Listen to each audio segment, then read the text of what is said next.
வணக்கம் friends, welcome to சுபீஸ் wonderland. இன்றைக்கி நம்ம ரொம்பவே ஹெல்த் பெனிஃபிட்ஸ் அதிகமுள்ள முடவாட்டுக்கால் வச்சு ரொம்ப அருமையான சூப்பு செய்ய போகிறோங்க.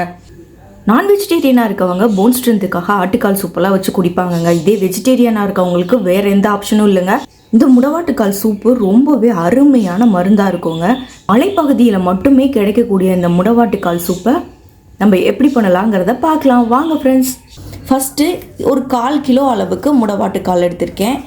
இதோடைய ஸ்கின் பகுதியெல்லாம் ரிமூவ் பண்ணி எடுத்துகிட்டு வந்துக்கிறேன். தோலெல்லாம் ரிமூவ் பண்ணதுக்கப்புறமா இந்த மாதிரி தான் இருக்கும். இதை சின்ன சின்ன துண்டுகளாக கட் பண்ணி எடுத்துகிட்டு வந்துக்கலாம்.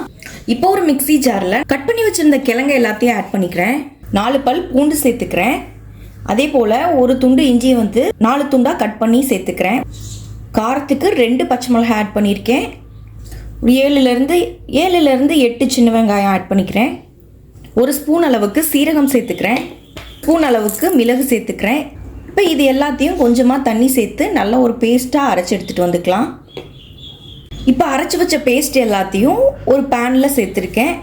இந்த முடவாட்டுக்கால் பேஸ்ட்டுடைய கண்டென்ட் எவ்வளோ இருக்கோ அந்த கண்டென்ட்டோடைய அளவில் 3 பங்கு அளவுக்கு தண்ணி ஆட் பண்ணிக்கணும். இப்போ 1 கப் அளவுக்கு இந்த முடவாட்டுக்கால் பேஸ்ட் இருந்துச்சுன்னா நான் 3 கப் அளவுக்கு தண்ணி சேர்த்துக்கிறேன். இப்போ இந்த சூப்புக்கு தேவையான அளவு உப்பு சேர்த்துக்கலாம். இப்போ இந்த சூப் எவ்வளோ தூரம் நல்லா கொதிக்கணுமோ அந்த அளவுக்கு நல்லா கொதிக்க வச்சு எடுத்துக்கலாம். நியர்லி ஒரு 1/2 hour வரைக்கும் நல்லா இதை கொதிக்க வச்சு எடுத்துகிட்டு வந்துக்குவோம். பாருங்கள், ஒரு 1/2 மணி நேரம் நல்லா கொதிக்க வச்சு எடுத்தாச்சு. நல்லா கொதிச்சு வந்திருக்கு. உப்பு பார்த்து செக் பண்ணிக்கோங்க. தேவைப்பட்டால் கொஞ்சம் ஆட் பண்ணிக்கலாம். இப்போ ஃபைனலாக கொஞ்சம் கொத்தமல்லி மட்டும் ஆட் பண்ணிக்கிறேன். இப்போ ஃப்ளேம் ஆஃப் பண்ணிக்கலாம்.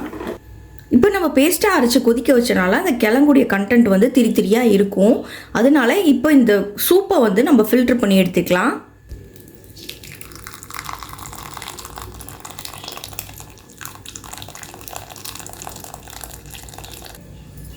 பாருங்கள் எந்த அளவுக்கு இது நல்லா திரியாக இருக்குன்னு.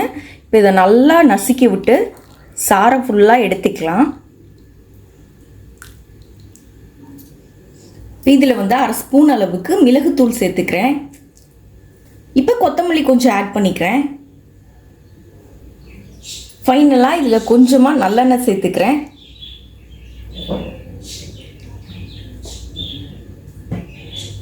அவ்வளோதாங்க, நமக்கு ரொம்பவே ஹெல்த்தியான முடவாட்டுக்கால் சூப்பு அருமையாக ரெடி ஆயிடுச்சு. இந்த ரெசிபி உங்களுக்கு பிடிச்சிச்சுன்னா எங்கள் சேனல் லைக் பண்ணுங்கள், ஷேர் பண்ணுங்கள், சப்ஸ்கிரைப் பண்ணுங்கள். மீண்டும் இன்னொரு நல்ல ரெசிபியோட உங்களை மீட் பண்ணுறேன். அதுவரை உங்களிடமிருந்து விடைபெறுவது சுபீஸ் ஒண்டர்லேண்ட். தேங்க்யூ.